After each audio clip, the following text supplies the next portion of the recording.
நீங்கள் பார்த்து கொண்டிருப்பது உங்கள் ஜாஷுவா டிவி. சகல ஜனங்களுக்கும் நற்செய்தி.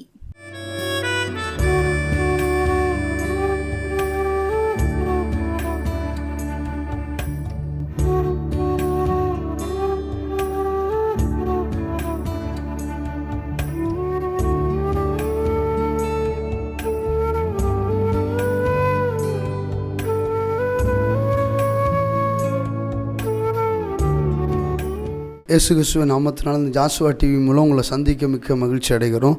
தேவனுக்கு மகிமை உண்டாவதாக. இந்த எழுப்புதல் நேரத்துக்காக ஜெபம் இல்லாமல் ஆண்டவரையும் நன்றியோடும் துதிக்கிறோம், சோதரிக்கிற ஆண்டவரை உங்கள் மகிமையின் பிரசன்னங்களை ஒவ்வொருவரையும் ஆளுகை செய்வதாக. அப்பா, இஸ்ரவேலில் கர்த்தருடைய வல்லமை வெளிப்பட்டது போல் எங்களோடு வெளிப்படுவதாக. பரிசுத்த ஆவியானவரே, உங்கள் கராண்டவரே பிள்ளைகளோடு இருப்பதாக. இம்மட்டங்காத்த எவனேசரையும் துதிக்கிற ராஜா இனி காத்து வழி நடத்துங்க. இயேசு கிறிஸ்துவில ஜெபிக்கிறோம் நல்ல பிதாவே, ஆமென். பாருங்கள், எபேசியர் 6ஆம் அதிகாரம் 8வது வசனம். பாருங்கள், கிருபையினாலே விசுவாசத்தினாலே ரட்சிக்கப்பட்டீர்கள், அது உங்கள் உண்டானதல்ல, அது தேவனுடைய ஈவு. ஒருவன் பெருமை பாராட்டத்தபடிக்கு இது கிரிகளின் உண்டானதல்ல, ஏனெனில் நற்கிரிகளை செய்வதற்கு நாம் கிறிஸ்து இயேசுவுக்காக சிருஷ்டிக்கப்பட்டு தேவனுடைய செயலில் கை கொள்கிறோம். இவைகளை நாம் நடக்கும்படி அவர் முன்னதாகவே ஆயத்தம் பண்ணியிருக்கிறார். பாருங்கள், கிருபையினாலே விசுவாசத்தை கொண்டு ரட்சிக்கப்பட்டோம். கிருபையினாலே என்னென்னா, நம்ம நிற்பது, பவுல் சொல்கிறாரு, நான் நிற்பது நிர்மூலமாகாது இருப்பதும் தேவனுடைய சுத்த கிருபை. கிருபை அப்படின்னா, நான் நிறைய பேர் சொல்லுவாங்க, நான் என் வாழ்க்கையில் கூட சொல்ல முடியும், நிறைய இடத்துல நான் மரித்து போயிருக்கணும் அப்படி இந்த சூழ்நிலையில் கூட இருந்துக்க, நான் செத்து போயிடுவேன் அப்படின்னு சொல்லி கடைசி தருணத்தில் கூட நான் இப்போ நின்று உங்களோட பிரசங்கம் பண்ணுகிறேன். பவுல் சொல்கிறேன், காண்டூர் பாருங்கள், நான் நிற்பது நிர்மூலமாகாததும் தேவனுடைய சுத்த கிருபை. அப்போ எதுக்காக நம்மளை பிடிக்கப்பட்டிருக்கிறாரு பாருங்கள், ஏனெனில் நற்கிரியை செய்வதற்கு நாம் கிறிஸ்து இயேசுவுக்குள் சிருஷ்டிக்கப்பட்டு தேவனுடைய செயல் கையிருக்கிறோம், செய்கையாய் இருக்கிறோம். அவைகளை நம்மை நடக்கும்படிக்கு அவர் முன்னதாகவே அவைகளை ஆயத்த பண்ணி வைக்கிறார். என்னென்னா, அவருடைய நற்கிரிகளை செய்கிறதுக்கு, நற்கிரியன்னா தொண்டு செய்கிறது, தொண்டு செஞ்சு என்ன செய்யணும், அநேகருக்கு கர்த்தர் இருக்கிறாரு. இன்றைக்கி நிறைய சொல்லுவாங்க, ஒரு ஆபத்தான சூழ்நிலையில் போய் நம்ம அவங்ககிட்ட போய் நின்னோன்னா அவங்க சொல்லுவாங்க, நல்ல வேளை கடவுள் புண்ணியத்துக்கு என்ன செய்கிறாரு, உங்களை அனுப்பி வச்சார், கடவுள் பார்த்து தான் உங்களை என்ன செய்கிறாரு, எங்களை அனுப்பி வச்சிருக்கிறாரு அப்படின்னு சொல்லி என்ன செய்வாங்க, சொல்கிறத நம்ம நிறைய என்ன செஞ்சுருக்கிறோம், உணர்ந்துருக்குறோம். அதே போல் தான் நம்மளோட வாழ்க்கையில் பார்த்தீங்கன்னா அந்த நற்கிரியை நம்ம வாழ்க்கையில் வெளிப்படணுங்க. நம்மளை பார்த்தீங்கன்னா நம்ம பாருங்கள், நம்ம எல்லாத்தையும் ஒரு மனுஷன் வந்து ஏசப்பாட்ட கேட்க, ஆண்டவரே நான் பரலோக ராஜ்யத்துக்கு போகிறதுக்கு என்ன செய்யணும் அப்படின்னு சொல்லும்போது, இல்லை இருக்கிறதுல எல்லாத்துலேயும் என்ன செய்ய, 2 இருந்துச்சுன்னா என்ன செய்ய, ஒன்று எல்லாத்தையும் கொடுத்துரு, நான் எல்லாத்துலேயும் உண்மையாக இருக்கிறேன், நற்கிரை எல்லாமே சரி. அப்போ அது சொல்கிறார், என்ன சொல்கிறார், நான் இருக்கிற சொத்தை விற்று கொடுத்துருன்னா அவன் ரொம்ப துக்கப்பட்டு போயிட்டான்னு சொல்லி வேதத்தில் வாசிக்கிறோம்.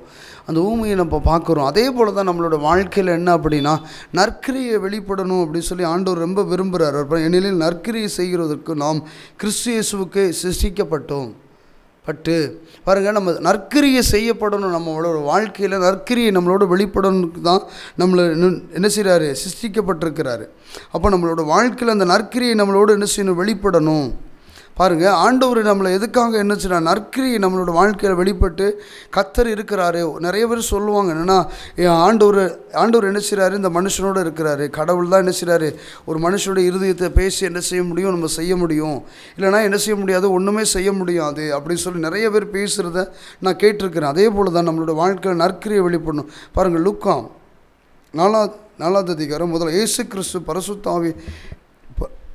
பரிசுத்த ஆவியினாலே நிரந்தரமாக யோர்தானை விட்டு திரும்பி ஆவியானவர் வனாந்திரத்துக்கு கொண்டு போய்ப்பட்டார். 40 நாள் பிசாசினால் சோதிக்கப்பட்டார். அந்த நாட்களில் அவர் ஒன்றும் புசியாதிருந்தார். அந்நாளில் முடிந்த பின்பு அவர் பசியாய் உண்டாயிற்று. அப்பொழுது பிசாசு அவரை நோக்கி, தேவனுடைய குமாரனால் இந்த கல்லை அப்பமாக்கும்படி சொல்லு என்றான். அவர் பிரதியுத்தமாக, மனுஷன் அப்பத்தில் மாத்திரமல்ல தேவனுடைய ஒவ்வொரு வார்த்தையினும் பிழைத்திருப்பான் என்று எழுதியிருக்கிறார் என்றார். அப்போ பாருங்கள், வனாந்திரத்தில் என்ன செய்கிறாரு, நற்கிரி அந்த வனாந்திரத்தில் போகிறாரு. வனாந்திரத்தில் போய் என்ன செய்கிறாரு, சோதிக்கப்படுகிறார். அப்போ அங்கே போய் என்ன செய்கிறாரு, ஜபத்தில் தரித்திருக்கிறாரு. ஜபத்தில் தரித்திருக்கும் போது தான் என்ன செய்கிறாரு, அவருடைய தரிசனத்துக்காக ஜபத்தில் தரித்திருக்கிறார். ஆண்டு சமூகத்தில் ஜெபத்தில் தரித்திருக்கார். ஜெபத்தில் தரித்திருக்கும் போது தான் ஆவியானவர் அவரோடு கூட இடைப்படும் போது அப்போ பிசாசுக்கு இடராதபடிக்கு என்ன செய்கிறாரு, தெளிவாக பேசுகிறார் பாருங்கள்.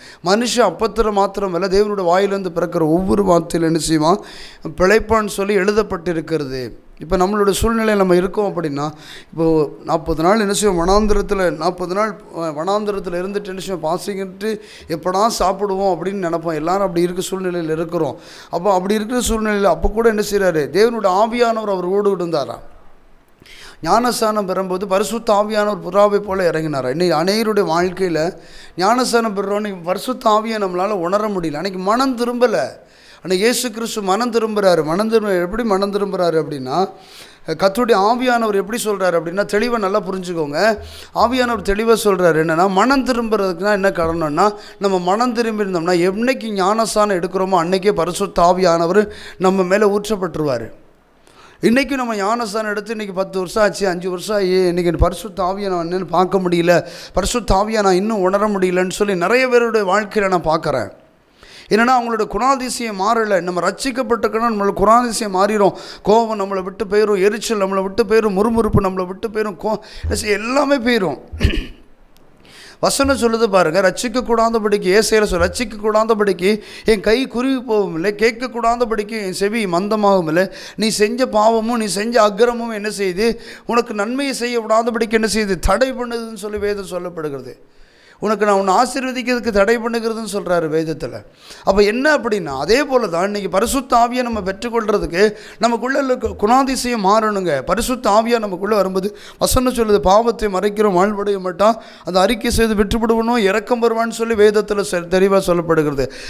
அது அறிக்கையிட்டு, ஆண்டவரே நான் சின்ன பிள்ளைலேருந்து தெரிஞ்சு தெரியாமல் செஞ்ச தப்புகளை, அப்போ நமக்கு தெரியும் நம்ம செஞ்ச பாவங்களும் நம்ம செஞ்ச அக்கிரமங்களும் நம்ம செஞ்ச மீறுதலும் நமக்கு தெரியாத ஒரு பாவம் கூட கிடையாது.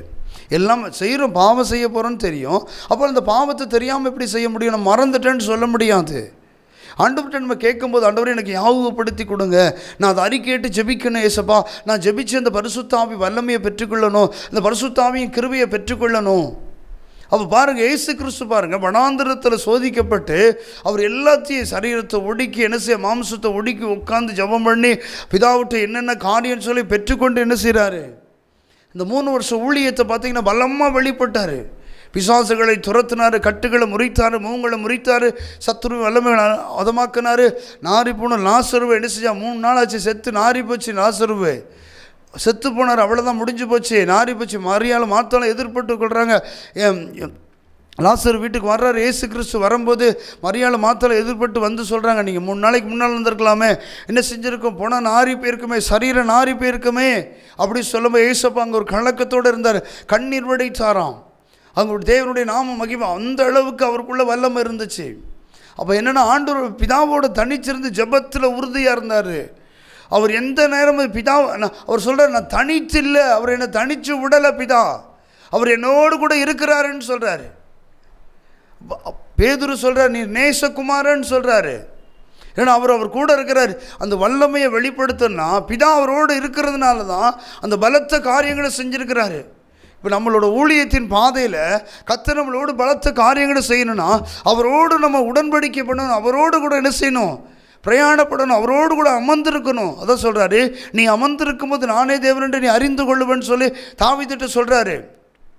தாவீது ஒவ்வொரு காரியத்துக்கும் ஆண்டவர் சமூகத்தில் போய் அமர்ந்திருப்பார். ஆண்டவரே நான் இந்த காரியத்தை செய்யலாமா, இந்த காரியத்தை செய்யக்கூடாதா அப்படின்னு கேட்கும்போது ஆண்டவர் தெளிவாக பதில் கொடுப்பார். ஆண்டவர் சொல்கிறாரு, தாவீது யுத்தத்துக்கு கிளம்புறாரு, முச்சுக்கொட்டை செடி என்ன செய்யுது, காற்றில் எப்போ அசைதோ நீ அப்போ யுத்தம் பண்ணு.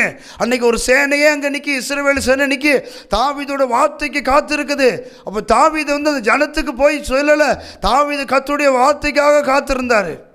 நம்ம இன்றைக்கி என்ன நினைக்கிறோம், நம்ம சுயபலத்தில் ஓடுறோம், சுயபலத்தில் எதனாலும் சாதிச்சிடலாம், நம்ம எல்லாம் தோற்று முடிச்ச பிறகுதான் ஆண்டவர் சமூகத்தில் வந்து கேட்குறோம், ஆண்டவர் உங்களுக்கு சித்தம் இருந்தால் என்ன செய்யுங்க, எனக்கு செய்யுங்கன்னு கேட்குறோம்.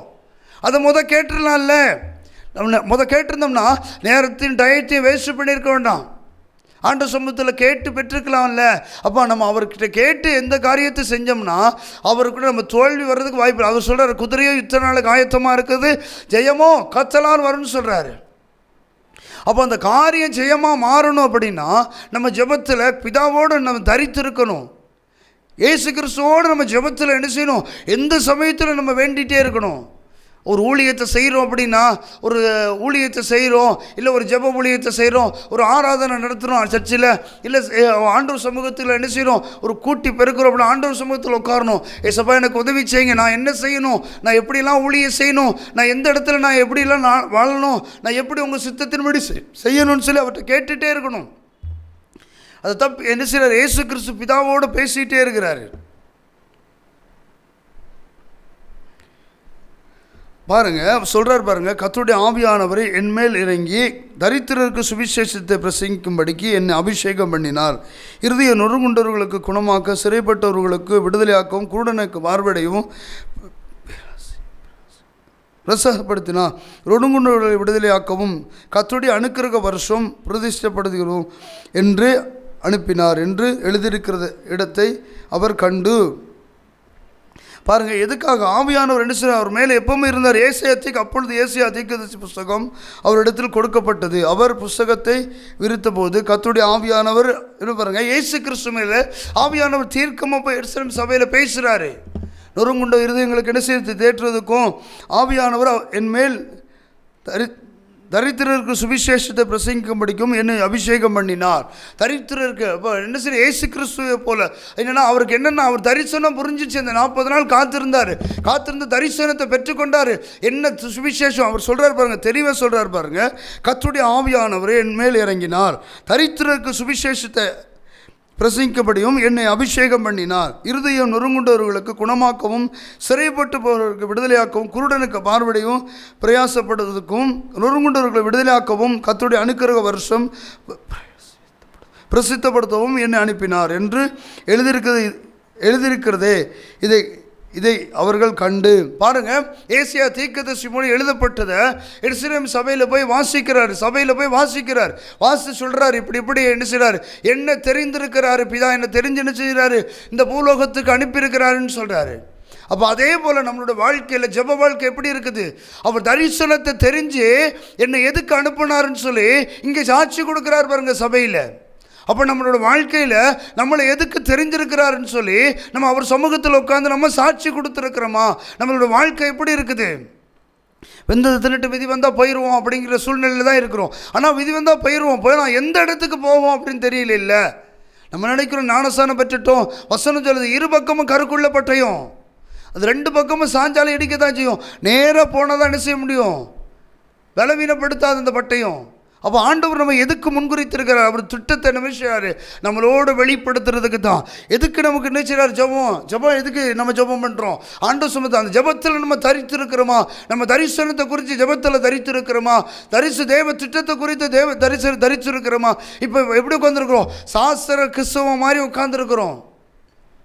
நம்ம நம்மளோட எதுக்கு முன்குறித்திருக்கிறாரு?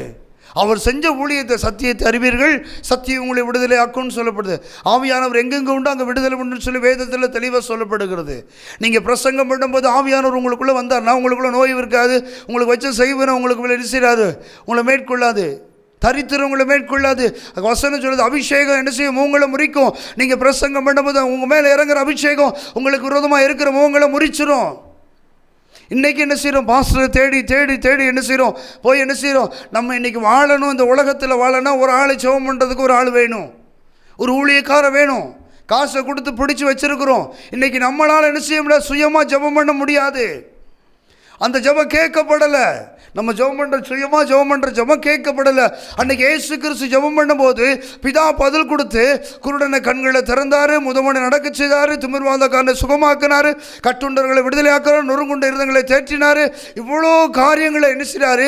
பிதாவை நோக்கி குமாரன் ஜெபம் பண்ணும்போது காரியங்களை வெளிப்படுத்தின தேவன் இன்றைக்கி அதே ஜெபத்தை தான் நம்ம பண்ணுறோம். இன்றைக்கி நம்ம காரியம் வெளிப்படலையே, இன்றைக்கி நமக்கு சுகமாகலையே, இன்றைக்கி நம்ம கட்டுகள் முறிக்கப்படலையே, இன்றைக்கி முகங்கள் முறிக்கப்படலையே. காரணம் என்ன? நம்ம ஜெபம் பண்ற ஜெபம் என்ன செய்யல? தேவ சித்தத்துக்கு நேரம் என்ன செய்யல? ஜெபம் பண்ணல. மனம் திரும்ப கேட்டு ஜெபமும் நமக்குள்ள இல்லை. ஆண்டவர் சமூகத்தில் காத்திருக்கல. பிறகு எப்படி ஜெபம் கேட்கப்படும்? ஆண்டவர் சமூகத்தில் நம்ம காத்திருக்கும் போது அந்த ஜெபத்துக்கு என்ன செய்ய? அவர் சொல்றாரு, நான் ஜெபத்துக்கு பதில் கொடுக்கிற தேவனா இருக்கிறேன், விண்ணப்பத்துக்கு பதில் கொடுக்கிற தேவனா இருக்கிறேன்னு சொல்றாரு. அவர் தெளிவாக சொல்றாரு. நம்ம கரெக்டாக இருந்தோன்னா அவர் கரெக்டாக நமக்கு செய்வார். நம்மளோட வாழ்க்கையில் அவருக்கு என்ன செய்யணும், முக்கியத்துவம் கொடுத்து என்ன செய்யணும், நம்மளை என்னத்துக்கு முன்குறித்திருக்கிறார் அதை என்ன செய்யணும், தெரிந்து கொள்ளணும். இன்றைக்கி நம்ம என்ன செய்யணும், சாஸ்திர கிறிஸ்டியனாக என்ன செய்யக்கூடாது, இருக்கக்கூடாது. நம்ம சாதிக்கிற கிறிஸ்டியனாக மாறணும். கிறிஸ்து இயேசு இந்த உலகத்தில் என்ன செஞ்சு முடித்தாரோ அதே ஊழியத்தை செய்கிறதுக்கு தான் அவங்களையும் என்னையும் தெரிந்திருக்கிறாரு. அப்போ அவர் தரிசனத்தை தெரிந்து கொண்டார் இல்லைங்க, நீயும் நானும் அந்த தரிசனத்தை தெரிந்து கொள்ளணும்ல. நீயும் நானும் அந்த தரிசனத்தை தெரிஞ்சு அந்த தரிசனத்துக்கு நேரம் ஓடணும் இல்லைங்க. நம்ம இப்படியே உட்காந்துட்ருக்கலாம். ஒருத்தன் பிரசங்கத்தை கேட்டு கேட்டு கேட்டு எத்தனை நாளைக்கு உட்காந்துருப்பீங்க? உங்கள் நாவில் கர்த்தருடைய வார்த்தை வெளிப்படணும்ல. சத்திய ஆவியானவர் உங்களோடு கூட பேசணும்ல.